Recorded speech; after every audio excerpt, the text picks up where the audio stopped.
Welcome to Rebel Nurse, the podcast that's here to show you just how bold and diverse the world of nursing can be. I'm your host, Erica Browning. Whether you're curious about unique career paths, need a dose of inspiration, or just want to feel seen and celebrated, you're in the right place. So grab a cup of coffee, an energy drink, or whatever keeps you going, and let's dive in. Well, hello, Emma. Thank you for coming on. Welcome to the Rebel Nurse podcast. Thank you. I want to introduce you, and then I'm not going to do your bio. I'm going to let you talk. So this is Emma Geiser. And guys, if you're on the IG, this is Nurse Fern. She does the remote nursing. That's how I met you, is on IG. Nurse Fern. Welcome.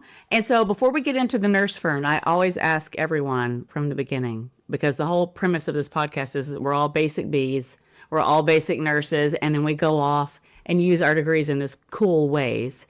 One, how long have you been a nurse? Oh dear. I don't even know what year it is to do the proper math right now. And I graduated in 10, so that's 15. Okay, I graduated in 2011. I'll be 14 this year. 2025 is really starting off with a bang, isn't it? It's a little rough. I know. Okay, so you've been a nurse for 14 years. Why did you even want to get into nursing? What's your story? Oh boy. I wasn't sure I wanted to do nursing. I come, like many nurses, from a strong line of nursing professionals. It was something I partially avoided. I was willing to tip my toe in the water on my first bachelor's degree, but was a little unsure. And I had a really good first college experience. And then I decided to torture myself by getting an accelerated degree after working as a unit clerk in the ER for a few years. That really helped solidify that I wanted to be in nursing, not just that I thought I wanted to be. I got the exposure and said, okay, let's do this. Yeah, I did the same thing because I always loved math and science. And I was toying, of course, with medical school because that sounds so prestigious. But then I was like, okay, let me volunteer and see what this ish is actually about. And I volunteered in Wilmington, North Carolina in their ER. And I was like, this is it. And I got exposure instead of what my mind had created all these jobs to be. I saw what people were doing. And I was like, boom, yes. So that sounds that's what happened with you. You're a unit clerk and you got to see. Got to see everything. We had a really strong scribe program as well. So I had a lot of friends who were the same year as me in college who were going the medical school route. There were even some unit clerks that worked with me that went to med school. It was a really good little microcosm of helping mentor people towards their proper route. Nice. So you went to nursing school. Did you go to the ER first? No, they didn't have any ER openings. I ended up in the medical ICU in a nurse residency. I actually didn't even end up in ICU first. It was just a general residency. I was on a short-term OB floor, I believe. There were only 14 of us, which is insane for how large San Diego County is. There were not many positions. But the medical ICU decided to open up 2 spots, and the only people who were able to apply to that were the residents. So I was one of those that was picked. And I stayed there for a year before then going back to my home, the ER. You know what? I remember that time because I graduated in 2011, became a nurse in 2011. And I went to Georgetown, worked in DC, but my husband at the time, we were going to move to California. And I remember at the time, people telling me, you cannot get a job if you do not have experience as a nurse, period. And so by the time I came out here in 2014, I was a traveler at that point when I first came out. But I was like, okay, I've got my 3 years experience. I felt better about my nursing prospects in California. But I remember that. You could not get a job. And I actually initially did not get a job. I had a crappy internship offer, like a nurse internship, but it's before residencies were fully formed, so they wanted to pay me $15 an hour in California. I also would have had to move to an insanely expensive city, so I declined that. But the hospital that I ended up working, I was a per diem nursing assistant. I got rejected. And I ended up looking up the manager's email and sending a Hail Mary. Somebody canceled their interview and she said, you know what? You can take this interview slot. That's all I can offer you. And you got it from that interview slot. Let me tell you, when people ask me why Rebel Nurse, if you don't know why, I don't know what to tell you, because it takes stuff like that where you are just absolutely determined. You know, F you, I'm in this. Oh, call the manager. Hail Mary. Hey, what do you got for me? You know, you're just moving and shaking. That takes some rebellion. Slightly underdeveloped brain too, maybe. I didn't have the fears yet. You didn't have enough to lose. So you went to the ER eventually. And how long did you stay there? I transferred hospitals. If anybody listening here knows regions, I ended up at Sharp Grossmont, the G spot, and it's an insanely busy, huge ER in San Diego. It was a really good experience, made really good friends. I was there for about 5 years before I had to move cities. I don't know if I would have made it through COVID, let's be honest. But I was a weekender there. So I had really good pay, and I don't know at this point if I would have been able to let go of those golden handcuffs or not. Sometimes I think about that. Yeah. Did you leave the bedside before COVID? I did. Okay. Me too. I stopped. So I was at Mission Hospital in Orange County, and I left there to do my case management job. And that was in 2018. So I missed the COVID bedside horrible experience. And so bad at timelines. So if you ever fact check if I post a timeline on social media, you'll probably find an inaccuracy. I think I left in 16. And my only barometer for this is in 17, I got married and I know I didn't work at the bedside anymore. What is wrong with our memories? What has happened? One of my best friends just sent me a meme today where it was on Instagram and this gal was singing all of the lyrics from this song from the 90s, but couldn't add 10 plus 15 and had to get her calculator out. And I'm like, I relate to that. Yeah, I'd like to think that the fun things stay in our brain. Yeah, you just put it to music or something fun. So you left the bedside. Was it to start Nurse Fern? No, this is a little like double thingied. That's a technical term. I always had an interest in like entrepreneurship, business growing up, but I don't come from a family that is like that. I had one friend whose dad owned gas stations that I was aware of, but besides that, that was my only real exposure. So I always kind of felt like something was there, but I didn't know how to do it. So I did not have that goal. When I initially left bedside, I went to clinical documentation integrity, and it was a new unit at our hospital. So every single one of us had no idea what we were doing, what it was, and we all started together. Great. A blind leading the blind. Our manager was a case manager before, and she came down, but we clueless. Our director said, this is something the CFO says we need to do. Let's give it a try. Oh my gosh. How did it go? It went really well. So I moved to CDI and I was clueless for easily the first 6 weeks of our orientation. We had a consulting company that came in to train all of us, and blank stares, what are we doing the whole time? I don't even know when it started to click what our job really was, but we had a great team. We all were excited to try something new while also half of us had left the bedside. So those emotions and things going on, it was a really good place to be to start that, to be with an entire group of new people. Nice. Okay. How long did you do that? I left full-time employment in that in 2022. Okay. So it's 2025 now. I'm like, oh, that was last year. No, it was a few years ago. The end of 22. So it's been a little over 2 years since I left my first team. And nothing will ever compare to that experience. No consulting gigs or anything. So I love my people. So during this time, when did you get the idea? Oh, geez. The path is deep. I initially was intrigued by personal finance education and writing because when I worked in the ER, busted my butt and paid off all my loans. We had owned a home. I was part of a media group that did personal finance things. So I was a freelance writer first for that. I was a little scared of putting myself in front of nurses. So I avoided it for a while. And then of all freaking places, I had a small TikTok channel and happened to make reference, not even on purpose, about working remotely as a nurse. Everybody asked me about that. So I started making more content in that direction and slowly shifted. I was like, we'll give the people what they want. What year was that? People were looking for remote options and you just breathed it and not knowing. No idea. I had the skills for knowing what to do with it when it happened because I think I'd been freelance writing and doing things since 2017-ish. When it happened that people wanted me to switch and had all of these questions and requests, I already had the skills and the knowledge of the tech and everything to make it happen quickly. But it's wild when they say that nobody sees like the behind the scenes that happened before you actually really show up. It was years of other stuff that nobody knew I ever did who wasn't in that space. Yeah, that's what I tell people. A lot of times people think they have to all figure it out and that you have to have started in a certain space. And you're like, no, everything that you're doing, pursue it. And you just never know what's going to come of it. Like, don't stop yourself before you've even started.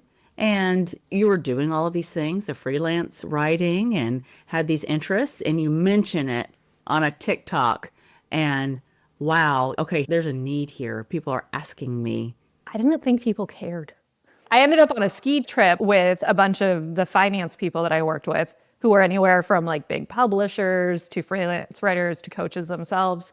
And I was talking to one of my friends about it who does web setup and development. And he sat me at the dining room table that day while everybody was working on things and set up my first website for it. So wait, Fern stands for something. What does Fern stand for? It's not just Nurse Fern. Your name isn't Fern, it's Emma. No, my name is not Fern. The traditional Fern is fucking ER nurse, which was fitting for me. And then when I went financial, I hate the second word, but it worked. It was financially enlightened nurse. And then it kind of shifted to financially enlightened remote nurse. And then it's former ER nurse. Now it can be whatever you want. Every once in a while, ask people what they think it stands for or what it should stand for. It's fluid. I identify as a fucking ER nurse. Sometimes I'm a former ER nurse. That feels better today. Oh my God, you're recovering ER nurse. It should be a RERN. Former ER recovery. That's an extra R. It's fine. It's fluid. We get to make it what we want. Okay, so 2020, you start getting this influx of questions. You're like, okay, there's something here. You have friends who do websites. Someone made a website for you. And then is that when you were like, let's call it Nurse Fern? Is that how it started?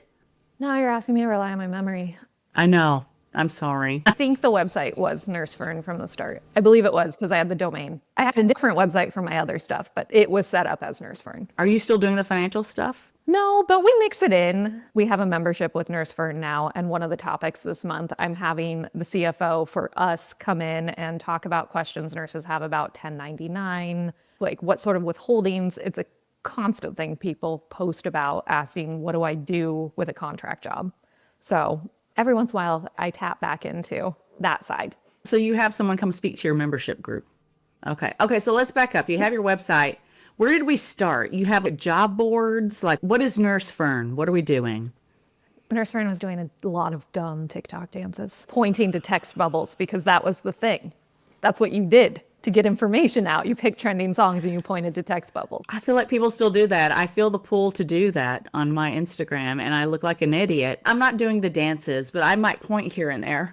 This is something that people outside sometimes go, oh, you're an influencer on TikTok. I'm like, it's a method. It's a method. It's a means to an end. I didn't originally think I was going to be dancing and pointing to text bubbles. I don't see you do that on Instagram.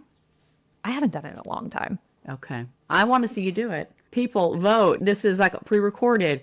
Write a review, 5 stars. Say, I want to see Emma do some TikTok dances. I'll do one if you do it. Please no. I want you to get 5 stars, but please no. It's 2025. What does Nurse Fern offer? Like, where are we now? What are we doing? Nurse Fern is in a transformational period. Okay.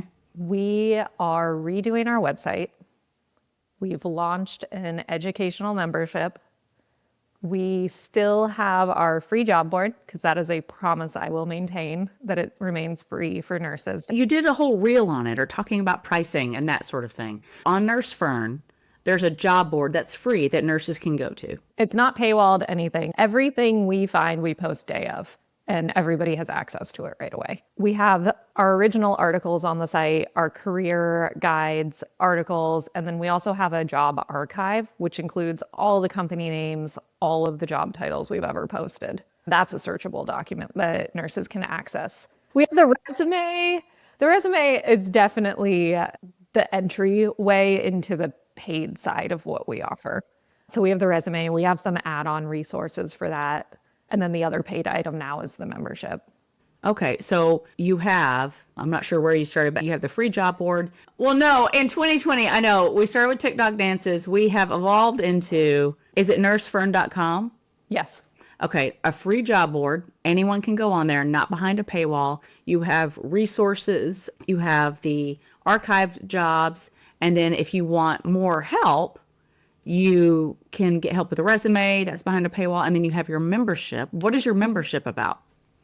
I'm really excited about my membership. I know we spoke about this offline a little bit, but there are things when you run a business that, of course, you need income, but also you just really hope when you create it and put it out into the world that everybody loves it as much as you do. And this is my current baby. So unfortunately, my emotional well-being seems to be tied to this right now. It's something I've been thinking about doing for years. Something always came up where I didn't know if I had the resources to pull to really keep it going in a strong way, or also a little bit of imposter syndrome and confidence in doing something like this. But essentially, I wanted to create a community off of Facebook, a place that didn't have distraction from social media and everything going on there. We have a lot of brand confusion on Facebook because of the amount of remote groups and education that are out there. And Facebook's just an angry place. It's not good for my own mental health. I find when you get people off of that, it's a much more supportive community. Even though we've carved out a good little space on Facebook, things still flare up. And it's a place where I have been able to pull from my resources to organize and have people come in and provide education and really more like one-on-one conversation. You can go live on Instagram and TikTok, but you never really get a connection with the people that are commenting or that you're speaking with. I also wanted something where I could pay the people who were coming in and speaking and giving their knowledge. There's no real reason or ability to do that on a public forum, but within the membership, I'm able to have experts come in and provide CE education. I can do Q&As with nurses who are experienced. I can do live resume reviews. I can have recruiters come in that I have strong relationships with and speak to small groups. So I'm really excited about it. I love that. So it's a monthly membership. Like, how many meeting times do you have a month? I'm trying to throttle myself, to be totally honest, so I don't burn out. I have one live event happening a week. I have lots of requests for different types of events. So I'm constantly shifting things around to try and get more in there, while also reminding myself that I need to not fire hose information. Are these recorded? So if someone can't make the live, they can. They watch it later. On the membership, monthly membership, you have one live weekly with just different topics. Sometimes it's just me, but then other times I have guests. I love a membership. Let me tell you, I love a course. I love a membership because, like you said, you didn't come from an entrepreneur background. I didn't either. And this isn't for entrepreneurs, it's for nurses, but nurses are trying to get remote jobs. Where are you supposed to get information about it? Join a group then. Join the membership. Listen to the classes. It's become obvious, like in 2020, it was easy. Everybody coming to us wanted a remote nursing job. But now our community stuck around and many in our community have these jobs, but they're looking for places they can go for connection to other nurses, to keep getting education and not get harassed by a general mob when they admit they work remotely and they have a question. I've noticed a huge theme that I totally get why it happens, but if a nurse who works remotely asks a question and wants responses from other experienced nurses, most of the comments are people saying, "Hey, how did you get your job? Can you give me advice? Can you refer me?" And it makes it so they stay quieter. And I didn't want that. I wanted a spot where they could talk about things. Yes. Okay. That's so cool. I love it. So if there are nurses out there, they're like, hey, I want to start working remotely. What is some of your basic advice that you give to these nurses? I know you give it on your page, but maybe you can give a little bit here. 2025 is not a friendly landscape for job applications. I think it's really surprising for nurses when they are applying to jobs outside of the hospital that they get launched into the corporate job world. And that's a really rough place right now, especially with remote being in such high demand and the catchment area for each job being so large. You're up against a lot of people. So a lot of my advice in current education revolves around potentially being open to gaining experience, either non-bedside in your hospital system, trying a hybrid, while continuing to look for remote if that's your ultimate goal. But sometimes I find when I speak to nurses that it's not necessarily always about being remote. But when you're that burned out, being at home sounds really nice. And sometimes it's about getting in a different situation, whether it's fully remote or not. But your competition is going to be much less if you're not looking at fully remote, especially if you're looking at really in high demand jobs. And there's nothing wrong about continuing to look for fully remote. It's just a really long process right now. On average, I'm seeing nurses apply to hundreds of jobs for 6 to 8 months before landing a remote one. Stop it. I don't think many nurses realize that it's that competitive. It's really disheartening if you weren't prepared for that going into it. It's really easy to see lifestyle remote content and think, I'm just going to start applying for jobs. This is going to be great. And then within 2 weeks, I will get DMs and emails from people asking why they haven't gotten responses yet. It is tough out there. There's all the practical tips about updating your resume, making sure that you're targeting your job search, building connections. Yes, I really believe nurses should be on LinkedIn building connections because that's one of the best ways to get into jobs. But really, it's being prepared mentally for what you're up against with one of these searches. Yeah, I love that. If the nurses just knew up front, hey, it's going to take 6 months and it's going to be a little part-time job for you to keep applying to all of these jobs, because you're right, on social media and other platforms, they talk about remote nursing like it's the easiest thing in the world. And you're like, this requires some nuance here. One, it's hard to get a job. And two, do you really know what it's like to work from home? Absolutely. And social media is where nuance goes to die. It's really hard when you're doing things on social because that type of content, even if you're sharing the other side, the pretty and the aspirational content is what goes viral. So then you'll get people in my videos and posts sometimes, or even in other videos, I'll see people saying, why aren't you showing this side of things? And they are.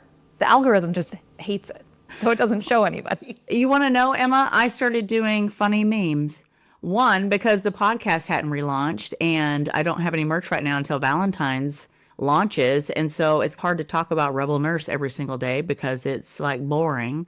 And people don't want to see that every day. So I just thought to myself, what is something else that I can offer nurses that they want? And nurses want to laugh. They like humor. They like that. And I'm like, okay, fine. I'll do a couple of these while I'm waiting for the podcast and just kind of incorporate a little bit. Well, that is what people want to see. They've gone off. And I'm like, wait a second. I'll keep doing it, but it'll be a little less, when the podcast finally launches and stuff. And it's like what you said, like the inspirational, funny stuff is what will go viral. And you're like, oh, but we need a little more information. You're like, well, it's here. You just have to look for it. I often feel like the important things never go viral, but it's the nurses and the community that really are tied in that see that because they go in and they look at the other things you've posted, like the pinned things that are really important, things like that, what you share in your stories. But the initial pull people in is always the things that you're like, you need to see the other side too. I guess it's necessary to do those things to get eyeballs in because the algorithm is doing, I don't know what it does. My horrible favorite term, because we were just talking about this, top of funnel. I actually asked if we could get rid of an ad today because it drives me crazy. And the response I got was, but that's your best performing top of funnel. I'll just ignore it. So don't worry. If you see something of mine that drives you nuts, there's a chance it drives me nuts too every once in a while. I play the game, especially with organic reach for business accounts being in the absolute dumpster. It's just part of it. And it's okay. Like if somebody does have a business that's watching this, I see the content from people talking about, look, I built this without doing ads, and somebody's not better than you if they built something without ads. Technically, I did the same thing. I waited till I had income to run ads, but running ads doesn't make you any worse or better a business person or morality for running your business. It's just part of it at a certain point. I'm so glad that you said that because I don't know if nurses are running business or watching this or not, but it does seem to be that. It's like a bragging point where I don't run ads. Well, let me tell you, these billion-dollar companies are running ads. They're doing it for a reason because it does work. So, I mean, if you don't want to run them, fine, don't. But you're not wrong if you do. You're just being smart. It helps with the lift. When you're doing so much admin every day, it's nice to have something else that's helping you. Yeah. Okay, so you just launched your membership January, right? Or was it back in December? Ooh, we did my worst decision on the earth. I pre-launched over Black Friday And it was a closed launch. It only ran for about a week. And I launched it to the email list, and then I did post out a couple times on Instagram stories about it. Okay. But it reminded me why I actually hate sales and hate Black Friday. Because I don't do a Black Friday sale normally. I usually only do an anniversary sale over the date that we first launched the resume template. I will be reverting to that method. It was terrible. It wasn't that it was terrible. I just don't like being in that hyper consumerism space. Also, doing something like that the day after Thanksgiving, I thought because it was a small thing, it wasn't going to put pressure on me over the holidays, but it still did. So I will be creating more space around my holidays from now on. Yeah. I have merch, and I didn't do a Black Friday sale because I had just launched Christmas a couple weeks before. And I'm like, well, these people that paid their full price or got their 15% off, now I'm going to run something 30% off. They're going to be pissed. I mean, I would be if I'm like, yo, I was one of your first customers. And now if I had just waited 2 weeks, I understand that's the way the game goes, but I made a decision not to do that, to honor the people who were there at the beginning and would, buy first. And so I don't know what I'm going to do in the future. I just like to keep my stuff themey because I love a theme. Here's my little Valentine's hat. Because I don't want to be packing up packages all of the time. And now we're talking about me, but I just didn't want to do that because I didn't want to be in that rush either, is what I'm trying to get at. Yeah, my philosophy about it a little bit is that I work really hard to keep prices at an accessible range all the time. I really prefer doing only over the anniversary sale because now that we're entering the 5th year, I think it's something that's more recognizable that is going to happen. So you have plenty of warning if you wanted to purchase 2 weeks before. This has historically happened. So there's a chance it's going to happen again, even if we haven't talked about it yet. And then also over Black Friday, I was super anti really doing a sale. So nothing else was on sale. You had plenty of warning we were going to launch something. And it was at a founding rate price, and only for the membership, which hadn't been released before. So nothing that had a price tag attached to it previously could get a discount. And I actually catch myself, I'm like, oh shit, we didn't have a Black Friday sale. We had a pre-launch. And I need to get better at my terminology. Just wipe that from your language because it's not happening again. There are plenty of business people who say, why would you always offer a discount? Because then people value it less. There's all sorts of schools of thought on pricing and discounts and how to do it. And quite frankly, I don't know. You gotta just figure out what feels right for you. And like what you would want, what feels right to you. There are plenty of haters out there. We all have them. It's just part of life. When somebody comes at you, you have to be able to feel confident knowing that you did what felt right for you. Yeah. And you just stand in that truth. And if someone wants to be mad, you just feel like, okay, it can't make everyone happy. Yeah. Okay, so where do people find you? As if they don't know already. What is your Instagram? What is your website? What is all of it? The website is nursefern.com. The Instagram, annoyingly, although I've been trying to wrestle the good handle forever, I will never get it. It's nurse.fern.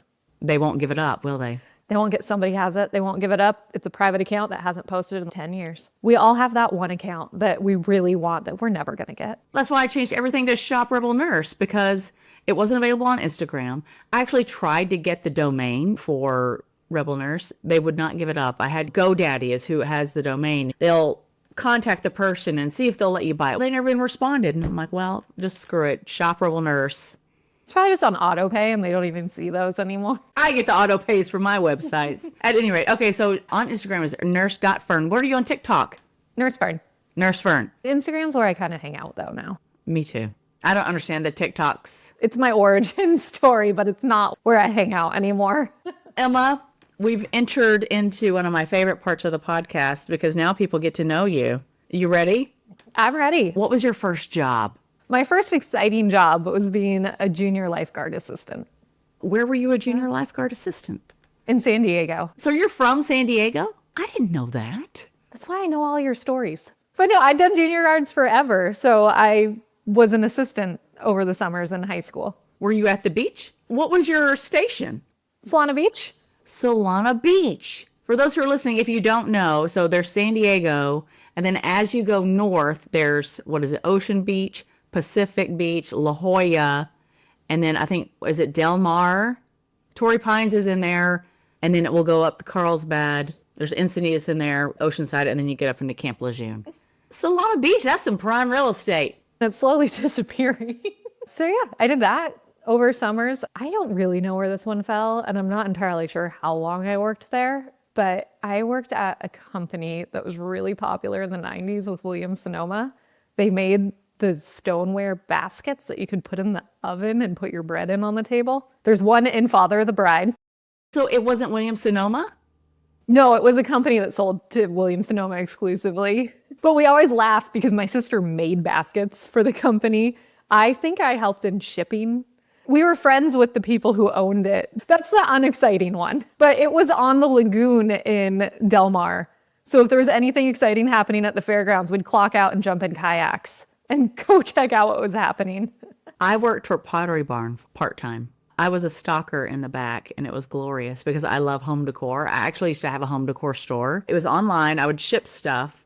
Let me tell you, shipping breakable things, Emma, is the worst idea ever. That's why when I started this Rebel Nurse, I'm like, nothing breakable. Nothing. Because there's nothing you can do. If it breaks when it ships, you just lose the money. And guess what? Stuff always broke. My favorite thing was when we had enough stock that couldn't be sold even as seconds. We would line up on the dock and just huck these stoneware baskets into dumpsters. And since they're woven looking, they just shattered so beautifully. It was like a rage room before they existed. While people are spending like hundreds of dollars on these things at Williams-Sonoma, you're chucking them. They were damaged ones. They broke in firing, or the glaze was really bad or something, where they broke while they were trying to package them partially, things like that. Okay, then I don't feel as bad. Okay. No, it wasn't just destruction of merchandise like what happens with like fast fashion and stuff. These were things that were unusable, but they saved them so that we could really have fun throwing them out. You got your frustrations out. You need some of those now. I need it now. I was in high school. I don't know what true frustration was. We thought we did. We thought we knew everything, Emma. God. Okay. What is your favorite junk food? Like your go-to? Oh, When the website's giving you trouble and you're like, oh my God, I could really go for something. okay. So there's a few things. I'm a junk food king. It's region dependent. Tell us. Most people, I think, are starting to clue into this, but my primary residence is in Nevada. My husband got a new job over the summer, so now we have an apartment in California that I'm at sometimes. Okay. If I'm in Nevada by myself, I will DoorDash a Cinnabon. And my neighbors know I do it. They will not see me for an entire week. And they'll send me a photo of a DoorDash driver walking up to my front door. And they're like, oh, good to see you're alive. I prefer to shame eat in private. You don't need to see me. So they shame me. So it's DoorDash in Reno. When I'm in California, it is definitely taquitos and orange bang. Taquitos and what? Orange bang. What is orange bang? What is that? It is an orange drink they serve at Mexican taco stands, but it is not as popular as horchata. And so only a few, like Roberto's in Solana Beach has it, but like none of the other taco stands down there do. And up here, I have found that there's 3 or 4 taco stands right around this apartment that serve it. What is it in Solana Beach? I'm going to get some orange bang. Roberto's, it's like an orange Julius, but in liquid form. Oh my. It is so good. Wow. So Cinnabon, taquitos, and orange bang. Anything in the Italian area? I love a good gnocchi. That's Italian, yes. My favorite gnocchi is with like a blue cheese sauce. I like a straight up Alfredo, but I think it's because as a child, there was no way I was eating blue cheese. Okay. What was I thinking of that's Russian? Pierogies, maybe? Pierogies. That's what I was thinking of. Which then reminded me, if I'm in East County in San Diego, we're doing from North Park Produce, their spicy sauce and their hummus and homemade bread. See, it all depends on where I am. I've got snacks. You know, you could have just said Doritos. They're not top tier. That's hilarious. Okay. Are you a go out or stay home kind of gal? Just stay home. I think it's a meme or something about, would you stay home for 7 days without any outside for 100K? And people respond, I didn't know it was an option to get paid for that. That is me. That's why my neighbors watch for Cinnabon to know if I'm alive or not, if they don't want to text me. What if your kidnapper likes Cinnamon too? Maybe they just were in your apartment, they took it. I have a dog that half my neighbors haven't met because she wouldn't let somebody in our house. So nobody's kidnapping me. That's hilarious. Okay, last one. What's your favorite movie? This is like food. Give it to us. We're open. I mean, stream of consciousness. We were already talking about it. Father of the Bride. Yeah, I love Father of the Bride. I used to be deep on James Bond. Oh, the old ones? Only the old ones. My comfort movies. It's complicated and something's got to give. You like Diane Keaton? I do. But I also like old, like Coastal Grandma, Yes. apparently. I love that. That's fun. You could also say I like Steve Martin because he's in two of them. Oh, wait. Diane Keaton wasn't in Complicated. I love Meryl Streep. She was the Meryl Streep. She was so good. It's just that genre. It's just feel good. It is. It's not complicated, actually. The movies are very straightforward. You feel great at the end of them. And weirdly enough, I watched the new Little Women and I was alone at home. Nobody had seen me in 7 days. And my sister asked me why I wanted to torture myself like that. And I was like, it was actually a really good movie. Gosh, I loved that version. I know there's multiple versions with Claire Danes and Winona Ryder. Oh, that one. So that one I've seen more. But this is the new one with Timothée Chalamet. And I can't remember some of the names of the others. Okay. I do these question sections because it gives people like an opportunity to know you. So maybe if they wanted to come to your page, they feel like they know you better. And if they want to join your community and they're like, oh, wow, she's like me, or, oh, this is a normal person, because social media can be so weird in these little snippets. So that's why I try to do it. I also am admittedly terrible about sharing things about myself online. I was telling that to my friend Valerie. I don't think about it. I have to make myself do it. And it's not because I'm afraid to show my face or whatever. Girl, throw on a filter. Who cares? I just don't think about it. And I have to think about it. Like, oh, I need to show my face so that they know who is behind this account. I used to be overly protective because I still worked for corporate. Yeah. It's hard to shake. Yeah. And I still work for corporate. I just don't mention who I work for ever. There's no reason. I don't know these nurses that film themselves at the hospital. How do you not get in trouble? Don't do it. Don't do it. Somebody's going to turn you in. Even if you're not doing anything wrong, even if you're off the clock, they're going to get mad at you. Don't do it. Yeah, we always had policies against that. I've actually looked to see if I have pictures for those types of things where you show like a picture of you before. I have 2 photos ever of me in a unit.